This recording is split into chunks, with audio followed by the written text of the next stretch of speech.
to have you here at Massey College, a college built on Indigenous land, the land of the Huron-Wendat, the Seneca, and the Mississaugas of the Credit. We acknowledge their stewardship of the land and are grateful for the ability that we have to congregate here to celebrate this great book. We're in for a real treat here. So today we're going to discuss the book, The New Corporation, How Good Corporations Are Bad for Democracy. And we're here with the author, Joel Bakan, is a colleague from Faculty of Law, David Schneiderman, and a junior fellow at Massey College, who's also a law student, Anna Wong. So it's a great pleasure to have you here. Bravo!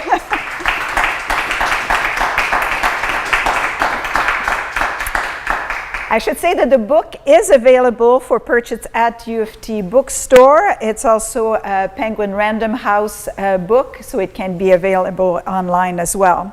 And the movie version has been just shown at TIFF. So I want to tell the audience we will entertain questions here at Massey College, but also online. This is a hybrid event. And if you want to ask a question of the panel, please write them on the right-hand side of your channel there on YouTube. So let me introduce our guest, Joel Bakan, professor of law at the University of British Columbia, was a Rhodes Scholar, a law clerk to Chief Justice Brian Dixon at the Supreme Court of Canada, has law degrees from Oxford, Dalhousie, and Harvard.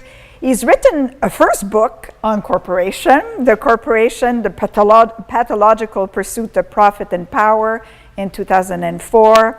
It was published in over 20 languages. It was also made into a movie at the time, which won Best Foreign Documentary at the Sundance Film Festival.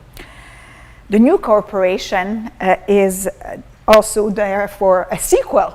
It's kind of interesting to be having this corporate motif here about the sequel. So it's based obviously on this new book, and as I said, it was featured at TIFF. He's also well known for a book that he wrote in 1997, Just Words, Constitutional Rights and Social Wrong, as well as a tremendous amount of very prolific writer on all sorts of subjects. He also wrote another book that I'm quite keen on, Childhood Under Siege, How Big Business Targets Children, in 2012. I've read that every morning before I had my children watch TV. And we'll be joined by Anna Wong. The method at Massey College is to also always include the voice of the millennials, the new generation. It is about building the future with the young people here.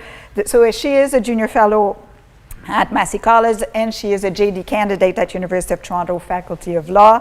She's also a research associate at the World Health Organization Collaborating Center for Governance, Accountability, and Transparency in the pharmaceutical sector. She graduated in molecular genetics and international relations from U of T as well, and has been really interested in the interplay between science and public policy. And I want to thank her for agreeing to do the book and to read it during the weekend and be really thoughtful about what she wanted to say. So I'm delighted to have you with us, Anna. And we will be joined by Professor Schneiderman, who is professor of law and political science at the University of Toronto, a very prolific writer. He has been a co-author with Joel Bakan, I think, in the past, but his books are also well known. Resisting Economic Globalization, Critical Theory and International Investment Law, Red, White, and Kind of Blue, The Conservative and the Americanization of Canadian Constitutional Culture, and his forthcoming one that I hoped we'll have a chance to discuss here, Investment Law's Alibis, Arguments from Colonialism, Imperialism, Development, and Debt. There are many fascinating aspects about the book. It's a law book that was made into a movie. That's a first thing. And it's fun to read. We have a bit of a sense of almost a Michael Moore's quest in it. It has a journalistic flair about it. a sense of deeply committed to pursuing the truth. So it's also a sobering account of the limitations of good corporate governance, and therefore, as he writes, when corporations and their leaders pursue environmental, social values, safety, sustainability, human rights, social responsibility, response to pandemics, they always fall short of measures that interfere with profits or contradict their own business model. So let's watch a trailer of the movie, and then we'll speak to Joel.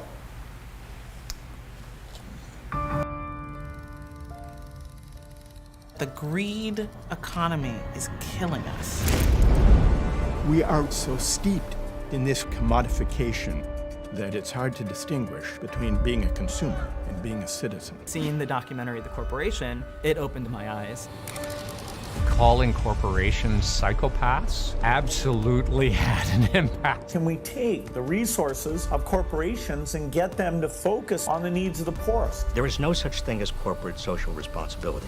They're literally playing casino with life on Earth. The changes that we feared are coming faster than anybody thought. It's completely out of control. Corporations have figured out there are really big business opportunities in these public sectors. Private schools for the poor is a $51 billion a year market. Take the education system, take the healthcare system. That's a direct threat to democracy. Their reach cannot be underestimated. They know everything about us. If we don't push back, we're going to live in a world in which they are governing us privately through the profit motive. One of the largest corporate bailouts with as few strings as possible in American history. Shameful. Global pandemic. What do we do now? Let's do a tax cut. The pandemic revealed that we need to contain corporate power. The democracy is trying to breathe. We can't breathe because of the weight of poverty on our neck. We have not come here to beg world leaders to care. Change is coming, whether you like it or not. Are you actually going to challenge the power of corporations? This is what the 2020s will be about. You have to really ask yourself, what was your role in this moment in history? It's a good question. So, Joel, why did you do this book? Well, let me begin by thanking you, thanking Massey College, and recognizing all of you for coming here, including my wife, Rebecca Jenkins, my son, Ryan Bakan Klein, who's a junior fellow here. We can barely hear you. Okay. I'm thanking everybody. Thank you. And thank you, panel members, very much for coming here. I mean, you watch that, that's not a typical piece of legal scholarship. But what I want to claim in response to your question is it is a piece of legal scholarship. What got me interested in this whole issue was back in the late 1990s, noting that corporations were gaining power in the world that was actually challenging government. And now when we say that, that seems almost trite. But at that time, it seemed to be a shift, that as a result of globalization, these entities were becoming almost governing institutions rather than being governed by society and its democratic institutions. And so I thought it's really important to look at this institution as a political institution, to ask what are its imperatives, how is it constituted, and that's what I did. And so I looked at corporate law closely, and corporate law reveals three things, the most important of which is that the corporation is pure artifice, that it's created. It's not part of nature, it's not, created by an invisible hand or any of that, but it is made by law. It's made by governments, it's made by the state. And it's made with three characteristics. One is it takes investors and it says you don't have to be liable if things go sideways with the company that you invested in and own a piece of, shareholders. All you're liable for is the losing the money that you put into it. But if things go really sideways, nobody's going to come after you. If an oil platform explodes, nobody's going to come after you for the damage that's done. Your share price will just go down a little. So that's called limited liability. We all know about that. It's a legal thing. But if they're not liable, who is? So the law has to kind of pull a rabbit out of a hat and find something or somebody that can assume that liability. So it says, what we're going to do is we're going to say that the business is a person, because only people can have rights and responsibilities at law. Ergo, we'll make this thing a person. So limited liability, personhood, intrinsically connected in that way. You need to find something that can act in the legal system. And the third thing, the third leg in this stool of the corporate form is the one that I became most interested in. At the time the corporation, the modern corporation, is created in the mid-19th century, the problem is, how are we going to get people to put their money into ventures like building railroads or factories and just kind of hand that over to managers to do what they will with it? How do those people who put their money in know that their interests are going to be served by the people managing the enterprise? And so the law creates what's called the best interest of the corporation rule, and basically says everything a corporation does has to be in its own best interest, meaning the collective interest of the shareholders, their financial interests. And that's the piece I became interested in because quite a long time ago when I was studying corporate law, I had this idea that if the corporation is a person and if it's legally constituted to only act in its own self-interest, well, if that were a human person, we would diagnose it as a psychopath. So that is the idea that forms the basic argument of the first project. What happens is that project rolls out, and I'm thinking, because I was young and arrogant and full of myself, well, obviously this is going to bring an end to corporate capitalism. People are going to watch the film and read the book, and they're going to see the problem with it, and everything's going to change. 10 years after that, I'm sitting in a theater at the celebration of the 10th anniversary of the first film, and it hits me like a rock. What are we celebrating? 10 years have gone by, and everything that we talked about has gotten worse. Climate change has gotten worse. Inequality, racial, economic has gotten worse. Democracy is more in crisis. Corporations are bigger. They're more influential over politics. So everything has gone in the wrong direction in terms of what we sketched out in the film. And at the same time, beginning around 2005, corporations started saying, we're the good guys now. We're the solution to the world's problems. We are no longer the problem. We're sustainable. We're socially responsible. We're great. We're good actors now. And so these two things seemed really at odds. And then there was a third piece. As I traveled around the world and doing research for the book and for the film, I went to the Davos World Economic Forum. I talked to CEOs. I talked to Klaus Schwab, the head of the World Economic Forum. I talked to Jamie Dimon, the head of JP Morgan Chase, and Richard Edelman, one of the leading gurus in the world. And I realized that there was a kind of message that I was getting from all those people and more generally. And the message went something like this: we're good now, so let us run the world. We can do it better than government. Let us have your schools. Let us have your water systems. Let us govern. I was shocked. I was in the middle of the Davos Square and I was interviewing Richard Edelman, and I was really trying to get at this idea. So I said to him, where does democracy go if we're relying on corporations to solve our social problems and the environment? And Richard Edelman, you have to understand, very powerful, very influential in the world, in the business world and beyond, the political world as well. And he's seen as one of capitalism's good guys. Like he's all about purpose. Corporations have to have purpose, sustainability. This is all good. And he said to me this, and I'm quoting him directly because it kind of seared into my mind. He said, I'm not much of a believer in political citizenship. I believe in the power of the marketplace. And I was taken aback because, he's one of the good guys. And his basic argument was, when I pushed him further, is, look, corporations figured it out. We're good now. We have the resources, we have the will, we have the scope to be able to solve problems like poverty and education and environmental problems and climate. And governments have fallen behind. Nobody trusts them anymore. Democracy isn't working. But okay, So what I realized is that there's a quid pro quo to the new goodness of corporations. And that quid pro quo is they should be able to have governing power. Not to be governed anymore, but to govern.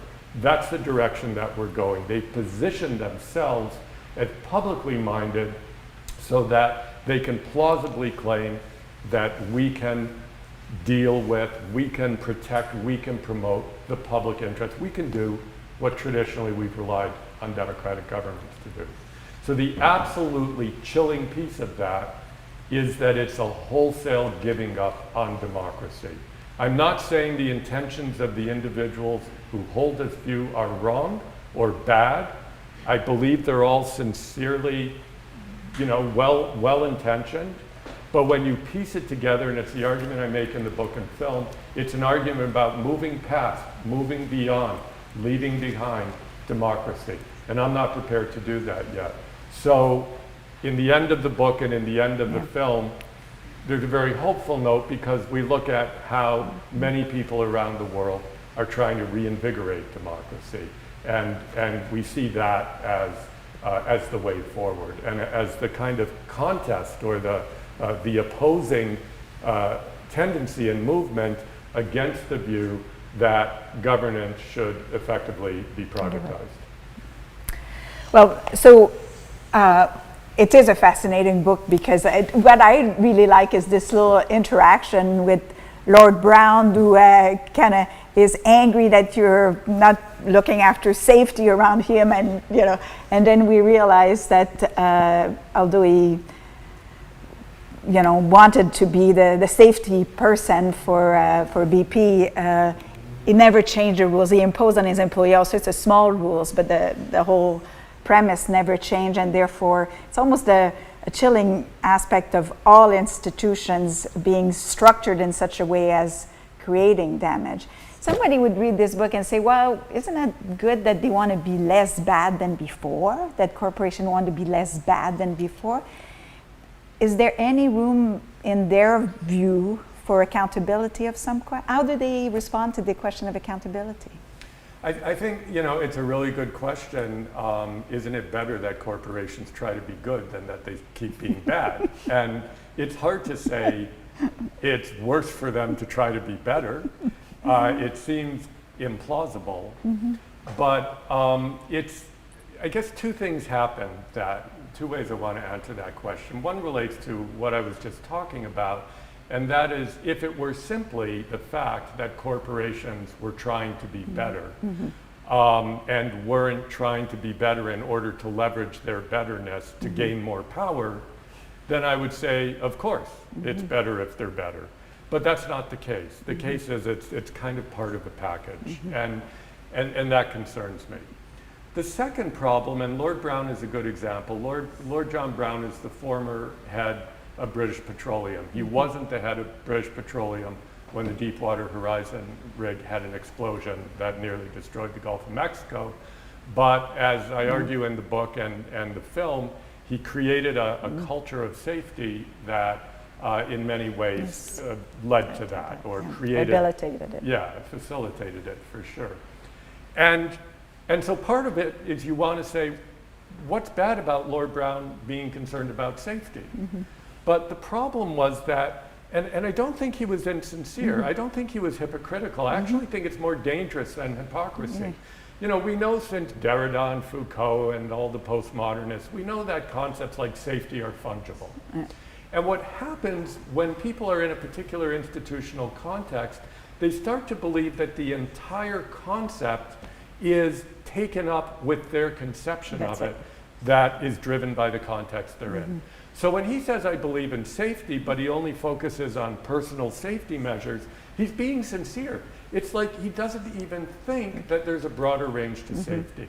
And I think the same thing happens with sustainability, with human rights, with all of the other things that we care about, that the concepts get conceptualized in very narrow ways that comport with profit making, and then because companies have so much cultural firepower, those concepts then get pushed out onto the world in those narrow ways. So that's another thing that I'm arguing against. So that means we're buying it. We're buying not only the product, but we're also buying the ideas that BP was a safer place. We're buying those ideas, and we're also buying the idea, and we don't even know it, and I think people within the corporate world are buying this idea, that it's really about corporations deciding to do better.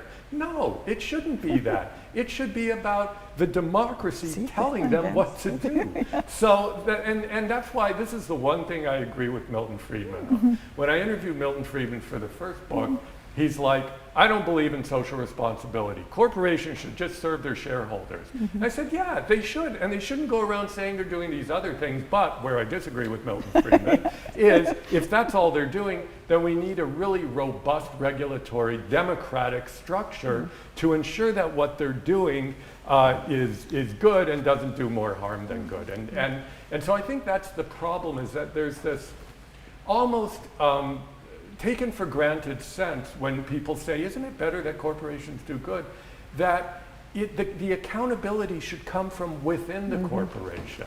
And that's just, there's nothing democratic about that. And that's my concern as well. So let's bring in Anna there. So you're a new law student, so were you shocked when you read the book? Yeah, that's a good question. I think that, I guess the principle that sort of underlies the book of this doing well by doing good, and how there are fundamentally limitations to that because the corporation is an institution that is still mandated to maximize shareholder profit, and sort of as a result that doing good only happens so far as it is also profitable. That was an idea that I think I was already a little familiar with, but I don't think I realized the extent to which and the number of mechanisms through which that is pursued. And I think also what I found very interesting was that in sort of doing so, we see that the corporation becomes almost legitimized as an actor that should be answering these social problems, and not just a legitimate actor, but the primary actor. And so that was definitely very, very interesting for me to read about. Yeah, I mean, I guess my experience is predominantly in the pharmaceutical sector. I spent some time working in regulatory and government affairs, so lobbying, but also on the other side, studying governance, accountability, and anti-corruption in the pharmaceutical sector. And there's sort of a passage in here where you discuss the role of oil and gas companies and their involvement in shaping the provisions of the Paris Agreement on climate change. And I think this idea of, I guess, corporations increasingly going to legislators and regulators and lobbying for greater stakeholder involvement in not only setting the policy agenda, but also getting involved in making policy provisions themselves. That's something that I've seen sort of in the pharmaceutical sector, but to see how it is a feature that is common sort of throughout the industry was also very interesting for me. Yeah. So did that inspire you to stay in law school or to quit? I mean, I'm still here. So. Okay, good. So because the end is about the new democratic project, or a big democratic project that would be probably slightly different, more inclusive, maybe with a little bit more teeth than what we've been tolerating up to now. Anything that comes to mind in terms of what the trailer says, you want to be on the right side of history on this one, so did that suggest any course of action for you besides completing law school, which is very important? Yeah, I mean, I guess if we're being very honest about sort of the nature of law school, it's that a lot of graduates go on to work in large law firms where the primary, I guess, customer is big corporations. And I think that there's certainly a compelling argument to be made that students at sort of the very least should understand that their choices in terms of their career won't necessarily just affect their immediate clients, and that it has the potential to impact sort of society and sort of the institutions that govern our society at large. So that was quite heavy to read on almost the first week of law school. But anyway, let's bring in David. David, this is your subject matter. You've been thinking about these issues for a long time. So what's your read on the book?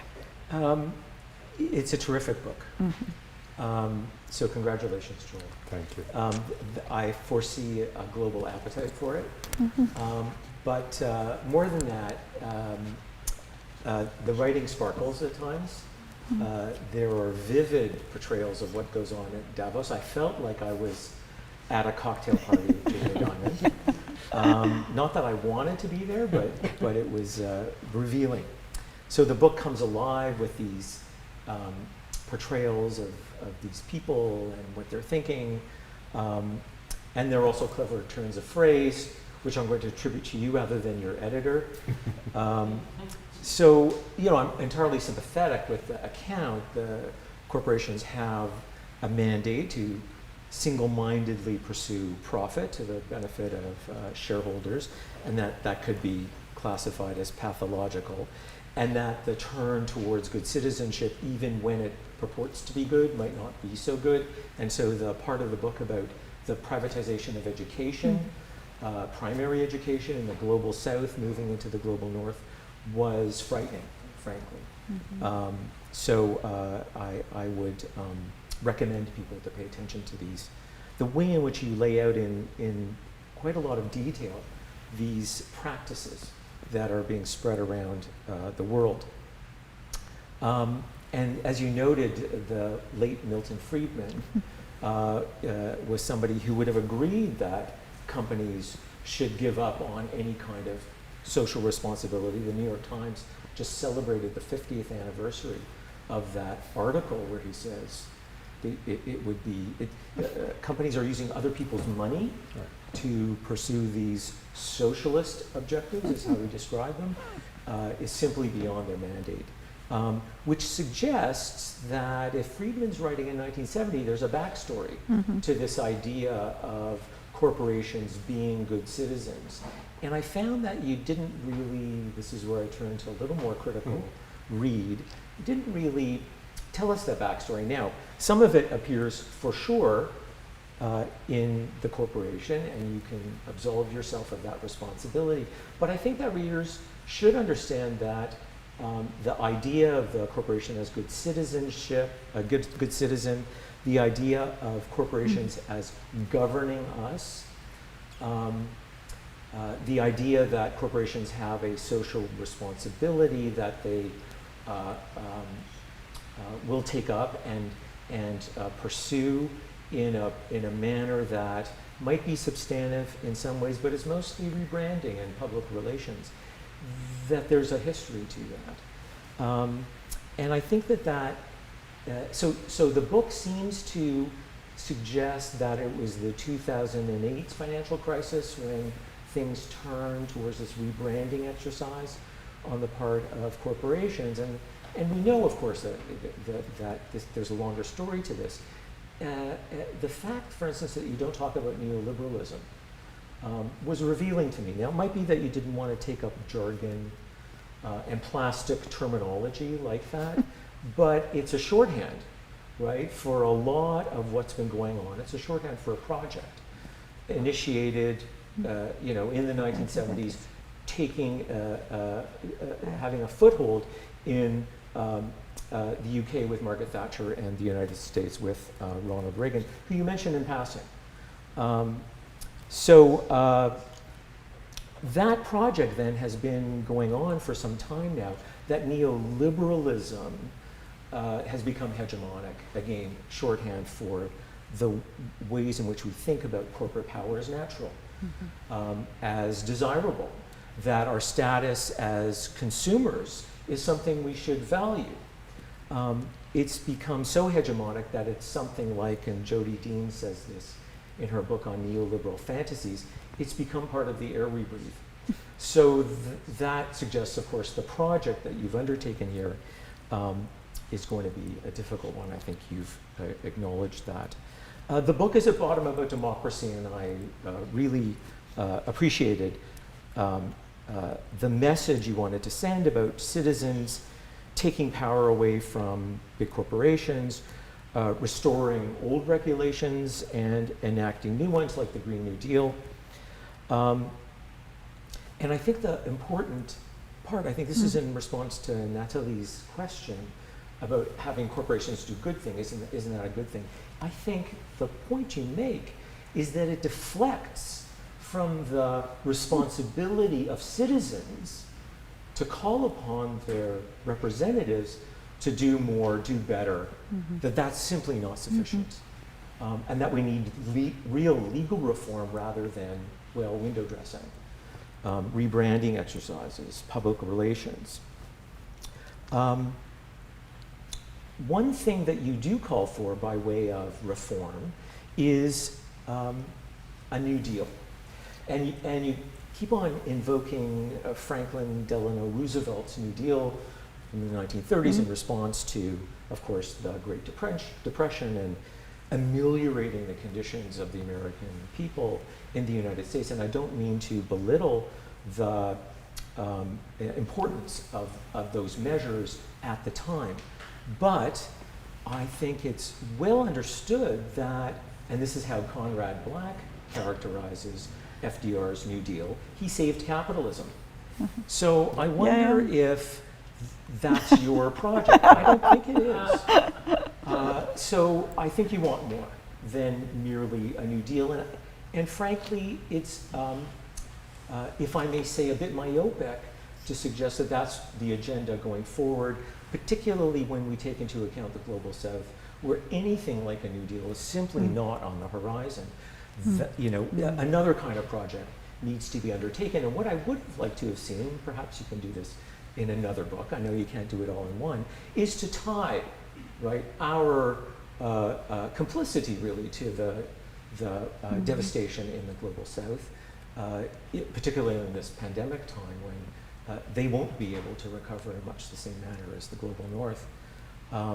So I think that we need to imagine other projects. Improving democracy and democratic practice and bringing new people into the field is obviously one way of doing it. And so the last part of the book is the hopeful part. Tying, for instance, the Occupy movement with the political process. I called for this at a public forum on Occupy at the time, and I was booed. Right? So what we're seeing, though, and you've documented this really nicely, are the connections that are being made, arising out of Occupy to new entrants into the political process, Bernie Sanders having a role to play in facilitating those new actors. Again, it would have been nice to see if you had talked about moving up political participation in higher levels. Many of the stories that you tell are at the municipal level. It's very noticeable. And there are reasons for that, right? It's a smaller audience, costs less money. So how do we move that up a level?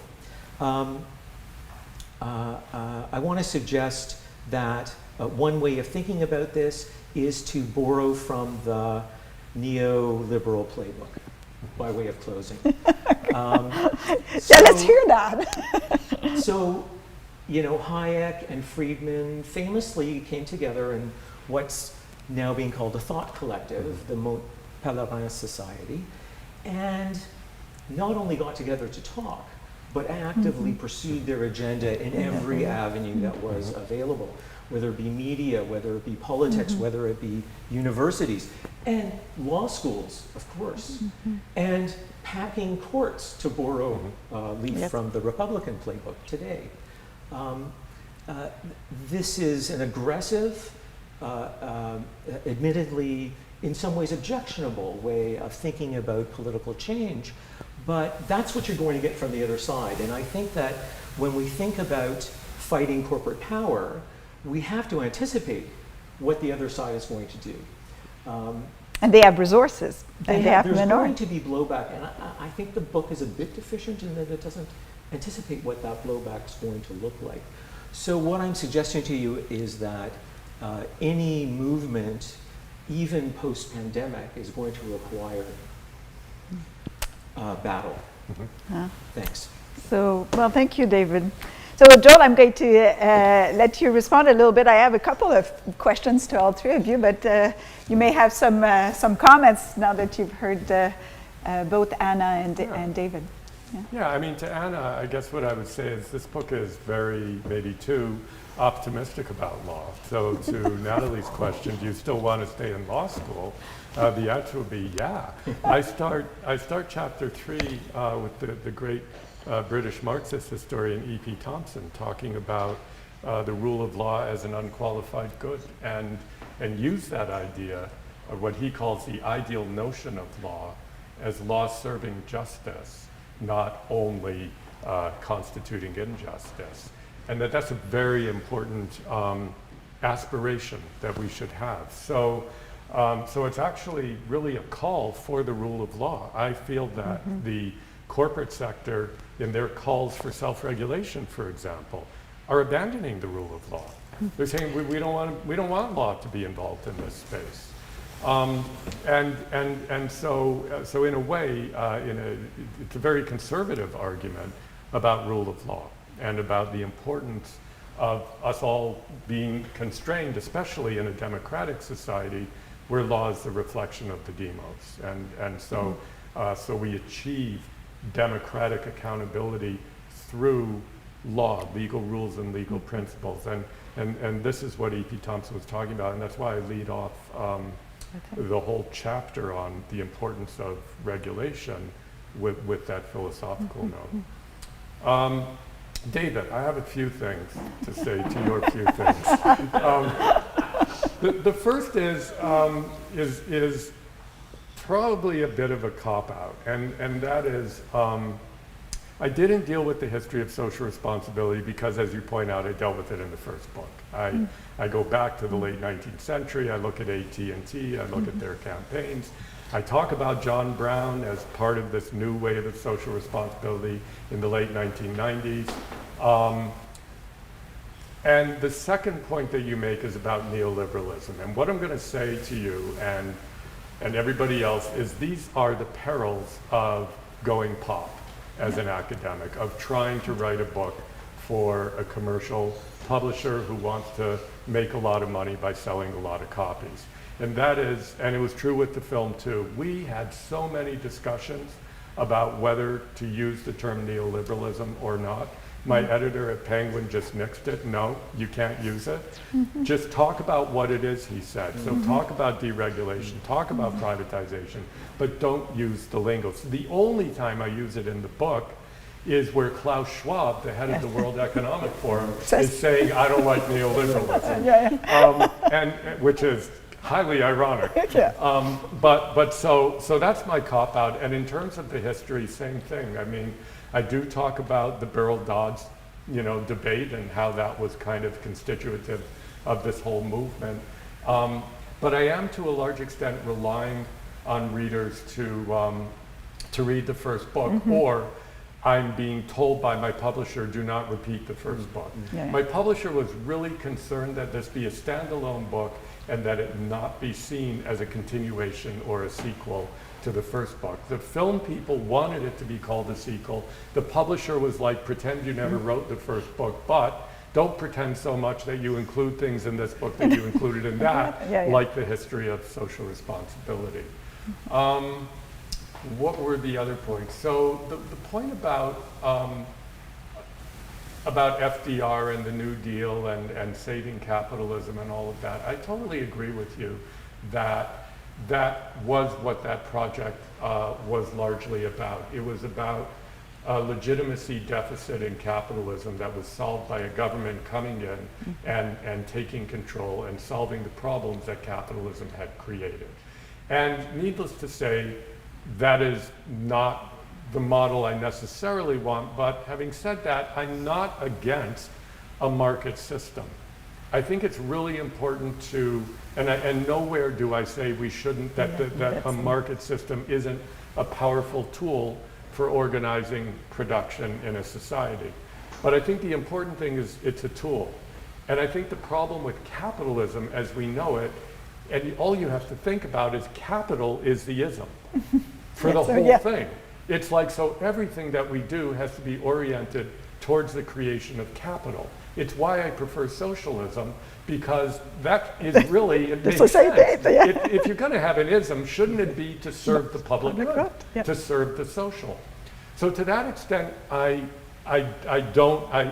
again, it's partly a rhetorical ploy, writing a book for an American publisher to try to give people at least a reference to these ideas are not entirely new.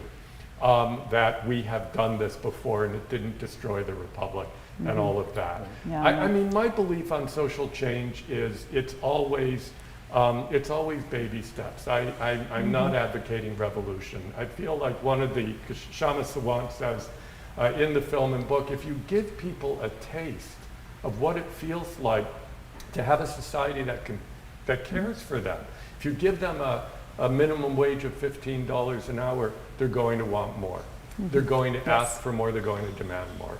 So I think the Green New Deal is quite different than the New Deal in that it isn't abandoning markets, it's not abandoning corporations, but it is suggesting that the ultimate goal of government needs to be the public good.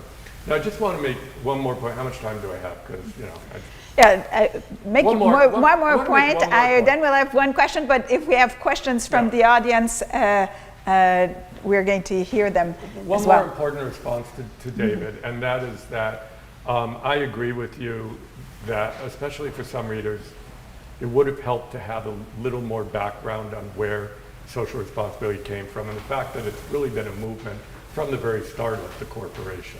There have been movements to say corporations should be social entities. But I think the argument I make in the book is that in 2005, something different happened. And I think we could agree that the background should be there, but that this different thing was a different thing. And that is, you heard companies saying, and you heard corporate leaders saying, and you heard the Klaus Schwabs of the world saying, we are going to go into a different kind of social responsibility. We're going to move those commitments from the periphery of our companies and bake them into the very core of our companies. That was the claim, and that was something new. That it was this kind of CSR 2.0, as I describe it in the book, that was quite radical and quite different than what had been happening to that point. Though I agree with you, not necessarily different than, for example, what Dodds was talking about in the 1930s in the pages of the Harvard Law Review. But if we have been for a while, I'm not going to use the neoliberalism word, just buying the fact that we should have smaller governments. I mean, we trained students on this. I mean, people have been thinking about that for a long time. So I have to say, governing at a distance, where you have, as you describe, you know, the corporate actors designing their own regulations for the government, was a project of the right, but it was also a project of the left, who wanted closer to community organizations. You know, government comes and always punishes the poor, so let's have a bottom-up. So I think the governing at a distance is certainly here. There's not a government that does not do stakeholder engagement to do anything for it. Is your argument that these reflexes of governing at a distance, you know, have to stop? And in a way, you know, there was the great line about use your vote as a consumer, you know, like just, I mean, Habermas says we spend so much time being a consumer, we have no time to be a citizen. But, you know, we've been told, vote with your dollars, you know, just don't go for the bad actors. Where do you stand on that? Are you... Right. So, I mean, I make an argument in the book that I think the movement of responsible consumption is not dissimilar to the movement of responsible corporate governance, and that it ultimately not just says govern at a distance, it says don't govern. It says that relying on consumers to make responsible decisions in the marketplace is enough, and that we actually don't need to regulate because we can rely on responsible consumers. So I go to some lengths in the book to talk about the argument that Habermas makes, though again, because it's a commercial book, I don't talk about Habermas, but instead my sort of reference point is an activist and writer named Stacy Mitchell, who talks a lot about this, and Michael Sandel, who talks a lot about how our obsession with consumption, that we can change the world by what we buy or don't buy, is really corroding our sense of citizenship. But I think the first part of your question is a more, in some ways, profound question. And that is, how do we solve this problem that both the left and the right seem to say that big government is a problem, and that it ultimately ends up being detached and removed from the people and making decisions that are not for the people. And it's part of the reason, getting back to David's point, it's part of the reason I do focus on the movement among municipal governments and local governments. It's, there's a kind of hidden presumption there, which is my presumption, of favoring, believing in the principle of subsidiarity. I think that we haven't gotten democracy right. It's a fairly new concept for us in terms of actually trying to make it work. And this issue of how we deal with the local, the regional, the national, and the interactions among them. And this is, of course, the central issue in federalism. And how do we... Powers of municipalities. Exactly. And so how do we allow for this sort of close-knit democratic community that can happen within real communities at a local level? And how do we work up from that to kind of, to quote Joe Clark, to communities of communities? And to me, that's, you know, as a political thinker, that's the direction we have to go. We can't just rely on kind of pods of locality. We need ways for those locals to then interact democratically and productively among each other, and then keep going up. But we really haven't solved. There's a lot of great writing on this, on the subsidiary principle and all that.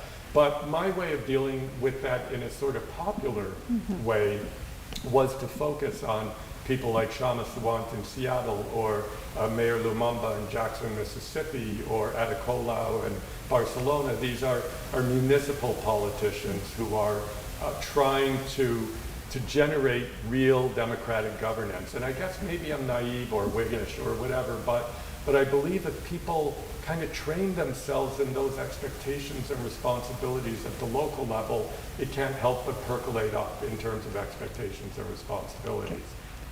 So let's hear from questions. Patrick Macklin? Thank you. I really have enjoyed the book, and I've also enjoyed the movie immensely. My question, I guess, is a follow-up to Anna's, and it connects to the concept of the rule of law and how it plays in your picture.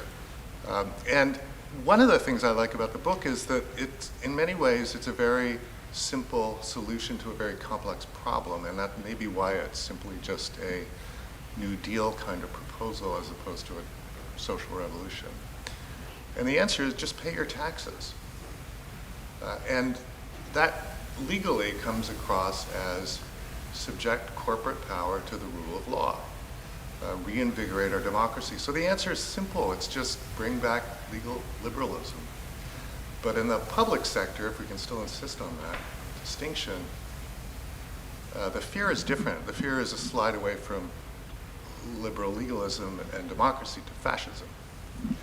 And fascism is emerging, at least south of the border, in no small measure because of the failures of legal liberalism.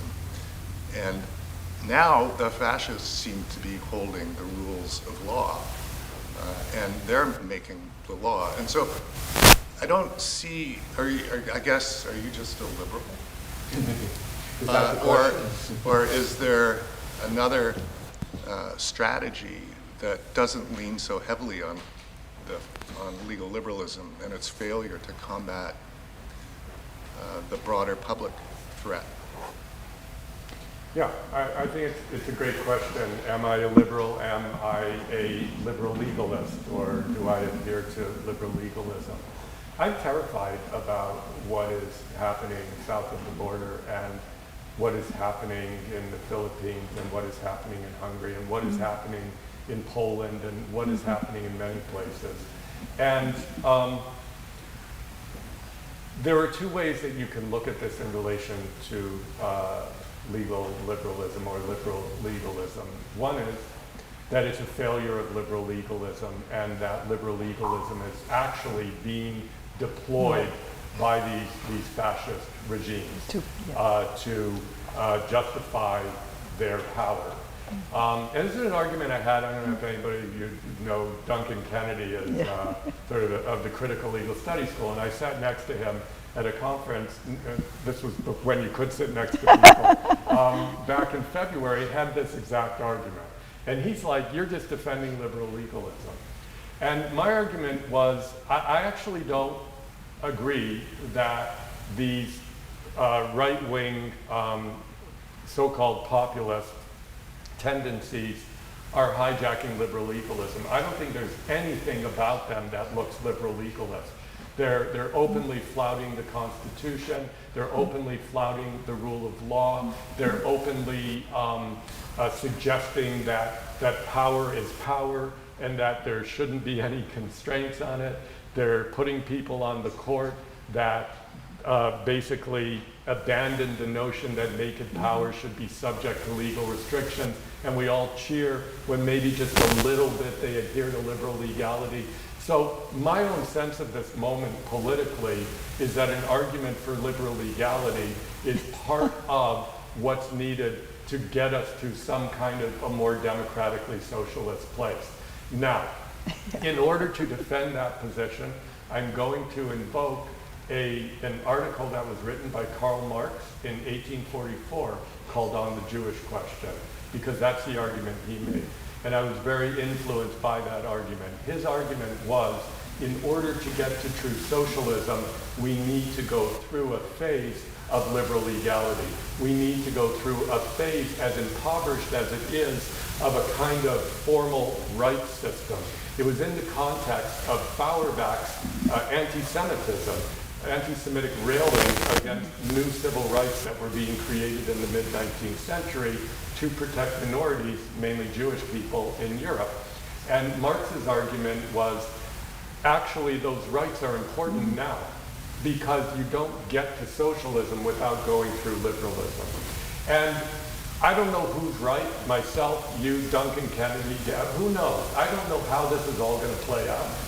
But my sense is that the best strategy at this point is to try to deploy recognizable political rhetorical structures that people don't have trouble adhering to or feeling are valid or feeling are legitimate. That's just my sense of it, that in order to get back people from, say, supporting Trump, that the arguments that are going to resonate are not, we need a revolution for democratic socialism. The arguments that are going to resonate are arguments like, you know, we used to be a great nation where we had a New Deal where unemployment insurance was created. We used to be a great nation where we cared about constitutional democracy, and something like the president doing what he did in Ukraine would have gotten him impeached immediately. I feel that rhetorically, strategically, those are the arguments that are going to resonate. Academically, I totally see the problems with them, but I'm going to line up with Karl Marx in 1844 and say that's our best way forward. Okay. So one more question from the audience, and then I'll ask you to just maybe have thinking a little bit about the concluding remarks. What's the next book going to be? Yes? In a way, you have answered the question that I'm going to ask you right now, right in what you have said, because my point was going to be the corporation, new or not new, is the product of the society in which we live. The society in which we live pretends in commas, a democratic socialist, a liberal democratic society. So in effect, I think that what you are saying is that they're hand in hand, capitalism and the new corporation. So where we have to go is, as you said, the Karl Marx and socialism. So the basic critique ought to be on capitalism and what has brought to us, and we have to go in a completely different way.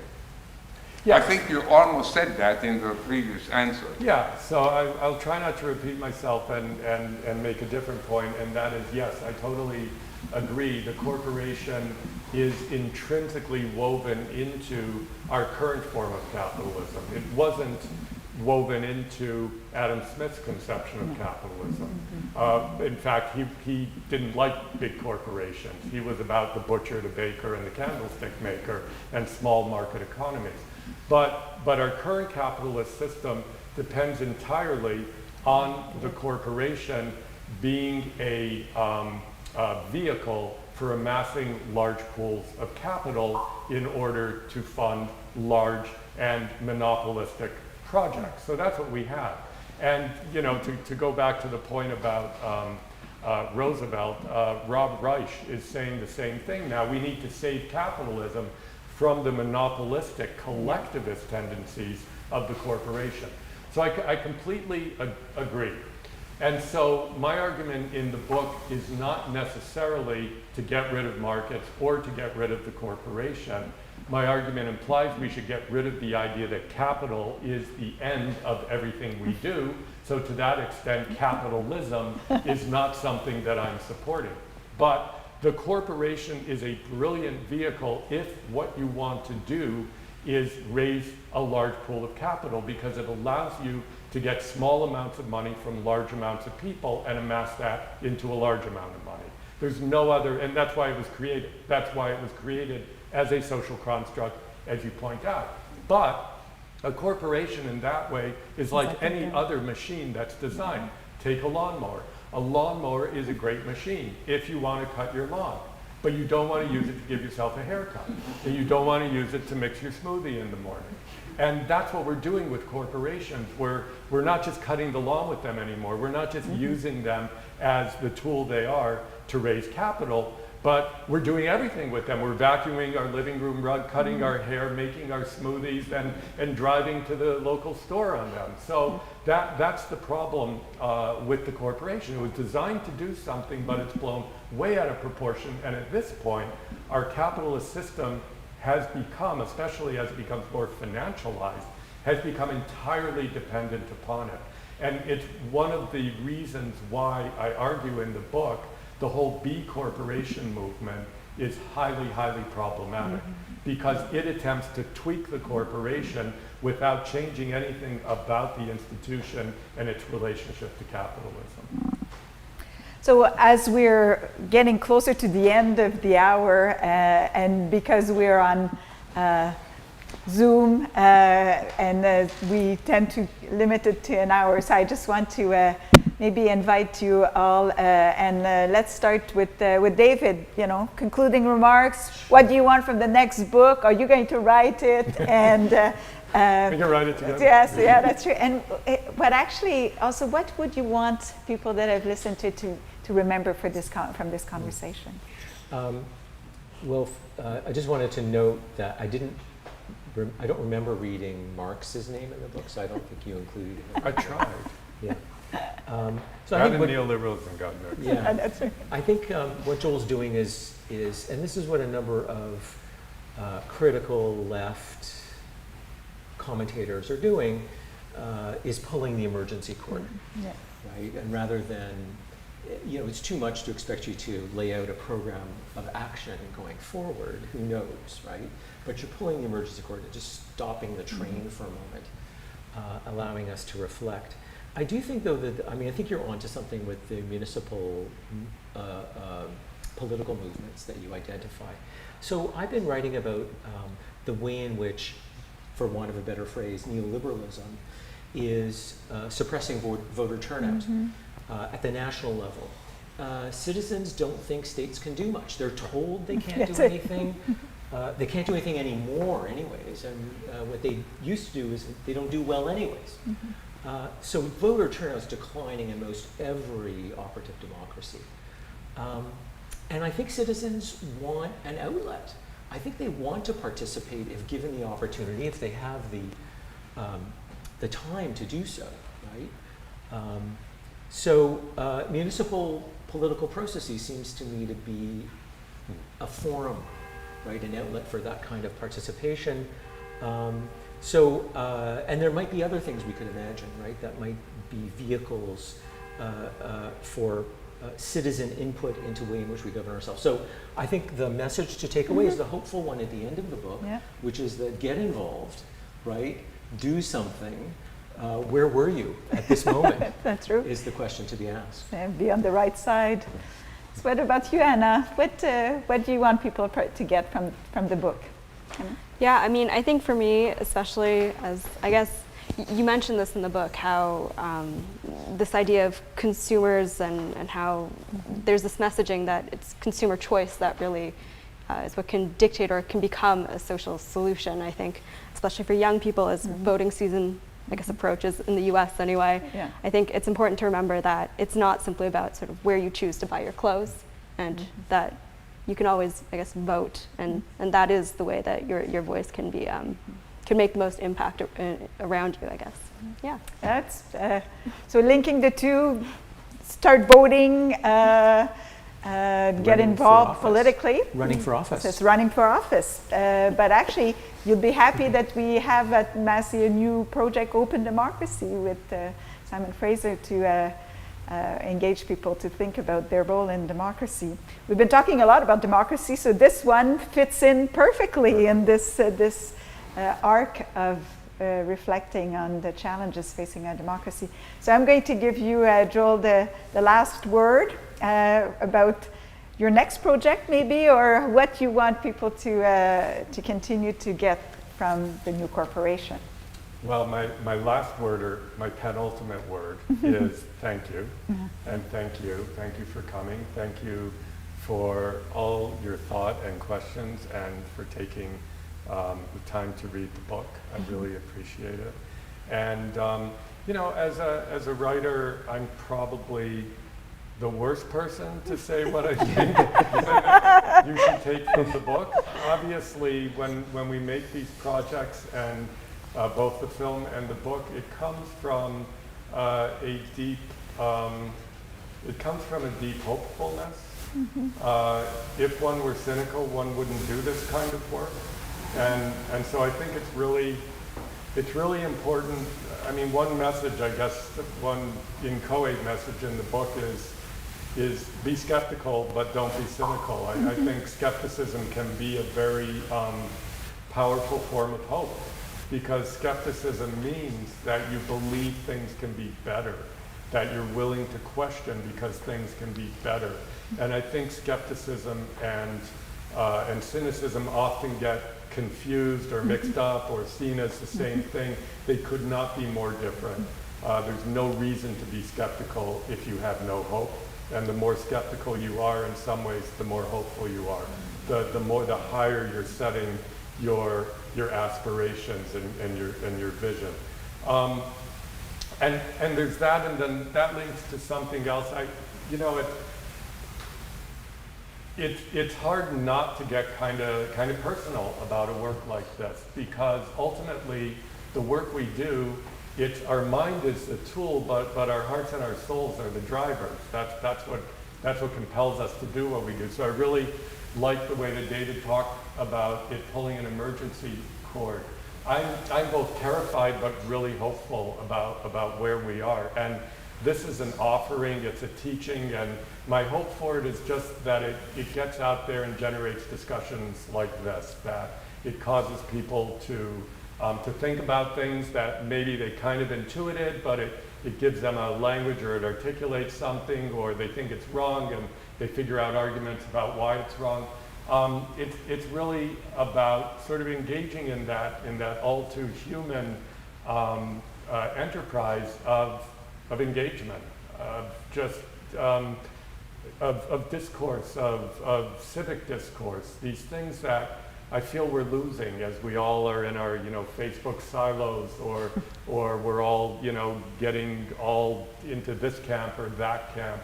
I wrote the book intentionally trying not to vilify people in corporations, and trying to back with evidence and reason every point that I made. There's a lot of critical work out there that's rhetorical, or it's pointing at people, or it's making names, but I did a lot of research, I talked to a lot of people, and I really wanted to present a fair and a powerful argument and to generate those kinds of very human discussions. And even if that happens, even if that's all it does is encourages that fundamental human activity of caring and discussing, then I'm happy. And we all are.